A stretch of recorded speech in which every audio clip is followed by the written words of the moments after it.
The pounding on my door at 3 a.m. jolted me awake. Through the peephole, I saw Emma, my 19-year-old sister, drenched from the rain, mascara streaking down her face. When I opened the door, she collapsed into my arms, her small baby bump visible under her soaked sweater. "They kicked me out," she sobbed, shivering. "Mom and Dad. They said I'm a disappointment, a disgrace. They found out about the baby and they threw me out in the rain. My name is Sarah, and at 26, I never expected to find my teenage sister at my doorstep in the middle of the night, pregnant and disowned. But knowing our parents, I wasn't surprised. Appearance meant everything to them. What would the country club think of their unmarried teenage daughter expecting a baby? I helped Emma to the couch, wrapping her in a warm blanket. "Let me make you some tea," I said, trying to keep my voice steady despite the anger building inside me. As I headed to the kitchen, my phone buzzed with messages. "Mom, don't you dare help that disgrace. Mom, if she's at your place, send her back now. Mom, she needs to learn her lesson. Dad, your mother is right. Don't get involved." My hands shook as I read their words. Emma's soft sobs from the living room made my decision easy. I blocked their numbers and focused on making tea. "They're texting you, aren't they?" Emma's voice was small, defeated. "Telling you to kick me out." I handed her the tea and sat beside her. "They did.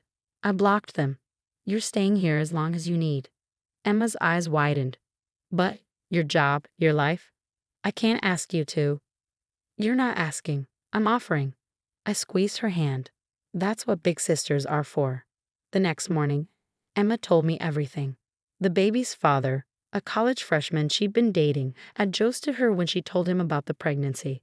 Our parents' reaction was to demand she take care of it or leave. When she refused both options, it waited until night to throw her out, hoping the neighbors wouldn't see. "I didn't know where else to go," she whispered, cradling her tea. "Everyone else would tell them." I looked at my sister, really looked at her. Behind the tears and fear, I saw determination. She wanted this baby, despite everything and everyone telling her she couldn't do it. "Then they don't deserve to know," I said firmly. "My spare room is yours. We'll turn it into a nursery." Emma burst into tears again. But this time, they were different. "How can you be so sure? I don't even know how to be a mom. And I don't know how to be an aunt, but we'll figure it out together." The next few days were a blur of preparations.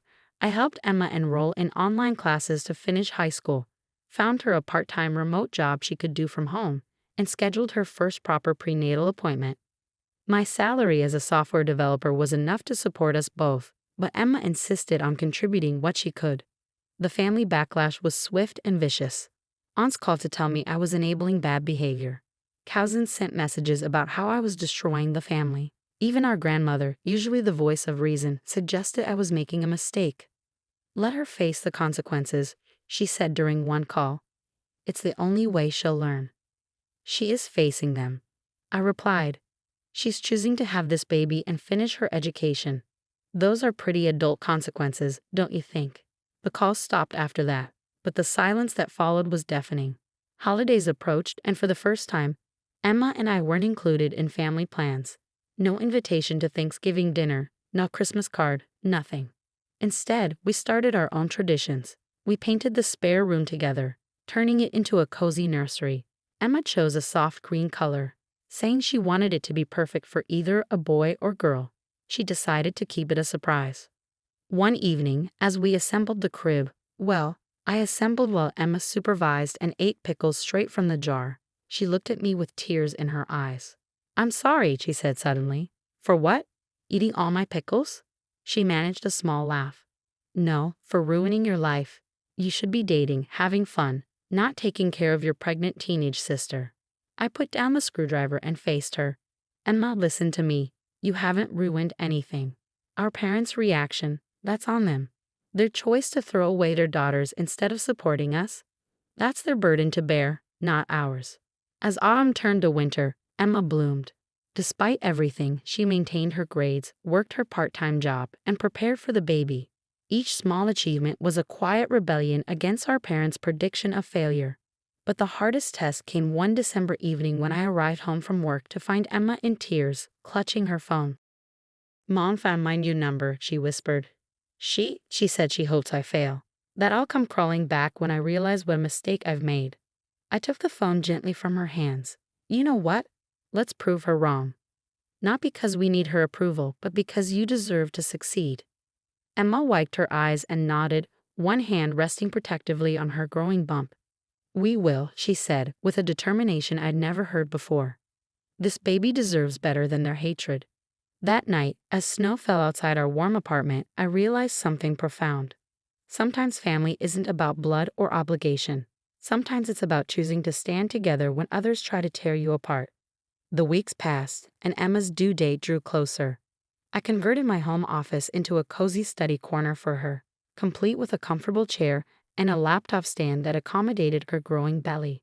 She was excelling in her online classes, maintaining a 4.0 GPA despite everything. One morning, while making breakfast, I overheard her talking to her unborn baby. Your Aunt Sarah is the best person in the world, she was saying softly. She saved us both, you know. And she's going to spoil you rotten. I pretended not to hear, but my heart swelled. The moment was interrupted by a knock at the door. Through the peephole, I saw our mother standing there, perfectly coiffed as always. I know you're in there, she called out. The neighbors told me they've seen Emma. We need to talk. Emma appeared behind me, panic in her eyes. I squeezed her hand reassuringly. Go to your room, I whispered. You don't need this stress. Once Emma was safely out of sight, I opened the door, but kept the security chain in place. What do you want, Mom? She tried to peer past me into the apartment. People are talking, Sarah. Do you have any idea how embarrassing this is? The Hendersons saw Emma at the grocery store yesterday. She looks like she's ready to pop. She's 7 months pregnant, Mom, not dying of shame like you seem to be. Don't be dramatic. We can still fix this. I've spoken to a private adoption agency. Stop right there. I cut her off. Emma is keeping her baby. She's finishing school, she has a job, and she's doing amazingly well without your help. Mom's face hardened. She's ruining her life, and you're enabling it. When that baby comes, you'll both realize what a mistake this was. The only mistake was expecting you to act like a mother. Goodbye, Mom. I closed the door on her protests, my hands shaking. When I turned around, Emma was standing in the hallway, tears streaming down her face. Did you mean that? She asked. About me doing amazingly well? I pulled her into a hug. Every word, you're the strongest person I know. That evening, Emma went into premature labor. The doctors managed to stop it, but she was put on strict bed rest for the remaining 2 months. I took some time off work to help her, working remotely when possible. During one of her checkups, we ran into Dad at the hospital. He was there for a routine physical and froze when he saw us in the waiting room. Emma instinctively grabbed my hand but held her head high. Dad looked old, I realized. Tired. His eyes lingered on Emma's belly before he turned away without a word. Are you okay? I asked Emma after he left. She nodded, rubbing her bump. You know what's funny? I used to be so scared of disappointing them. Now I realize they're the ones who should be disappointed in themselves. The next few weeks were a blur of preparations. I caught Emma making lists late at night. Baby names, study schedules, budget plans. She was determined to prove everyone wrong. I've decided on a name, she told me one evening. If it's a girl, I want to name her Sarah. Emma, no. Yes, she insisted.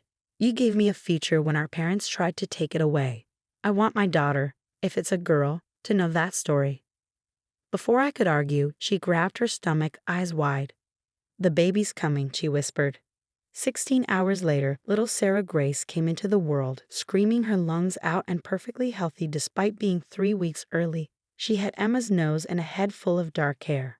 As I watched Emma hold her daughter for the first time, I saw no trace of the scared teenager who had shown up at my door that rainy night. In her place was a mother, tired but triumphant, whispering promises to her newborn. The nurses asked about calling our parents. Emma shook her head. My family is already here, she said, looking at me with tears in her eyes. Later that night, as Emma and baby Sarah slept, I checked my phone to find a message from Dad. Is she okay? The baby? It was the first time he'd acknowledged the pregnancy as anything other than a problem to solve. I stared at the message for a long time before replying. They're both perfect. No thanks to you. Then I turned off my phone and watched my niece sleep, marveling at how something so small could make me feel so fiercely protective. Our parents had thrown away the chance to know this perfect little person, all because they cared more about appearances than family. Their loss, I thought. Emma and baby Sarah had me, and I wasn't going anywhere. 2 years passed in a blur of first steps, first words, and countless milestones. Emma graduated high school with honors and started taking community college classes while working part-time from home. Baby Sarah grew into a precocious toddler who had us both wrapped around her tiny finger. Our little family unit thrived in its own way. Emma proved to be an amazing mother, balancing her studies, work, and parenthood with a determination that made me proud every day. I'd been promoted at work and moved us to a larger apartment, giving Sarah a proper room of her own. Then came the wedding invitation. Our cousin Jessica was getting married, and surprisingly, we were both invited.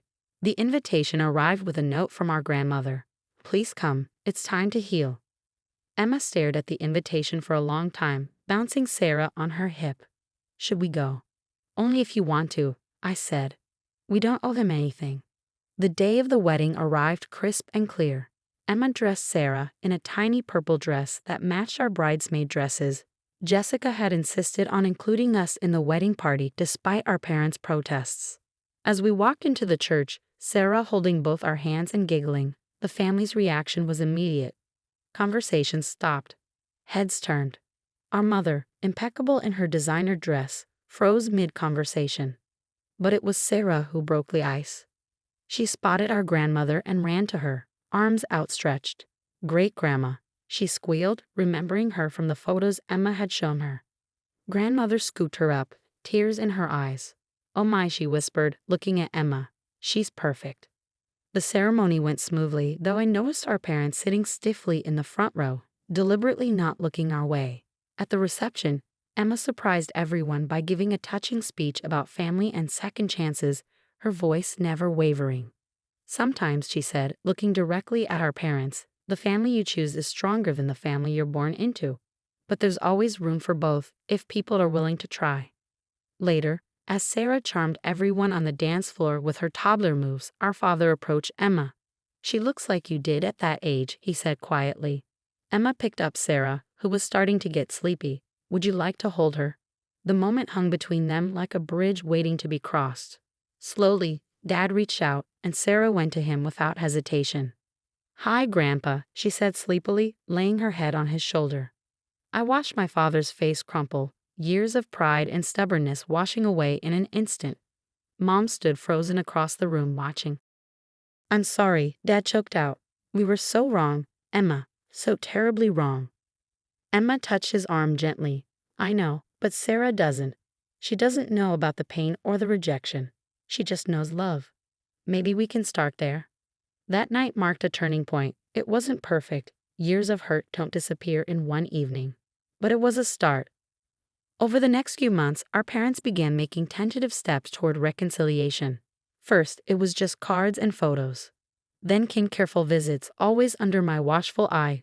Mom brought Sarah a teddy bear one day, her hands shaking as she handed it over. "I've missed so much," she whispered. "You have," Emma agreed. "But Sarah has a lot of love to give, if you're ready to receive it." One evening, as we watched Sarah play with both our parents in the living room, Emma turned to me. "Thank you," she said softly. "For what?" "For giving me the strength to do this on my terms. For showing me that standing up for yourself doesn't mean closing your heart forever." I hugged her tightly. "You did all the hard work. I just provided the couch that rainy night." "You provided so much more than that," she smiled. "You showed me what real family means." Looking at our parents playing with Sarah, seeing the joy on their faces, I realized something profound. Sometimes the hardest choices lead to the most beautiful outcomes.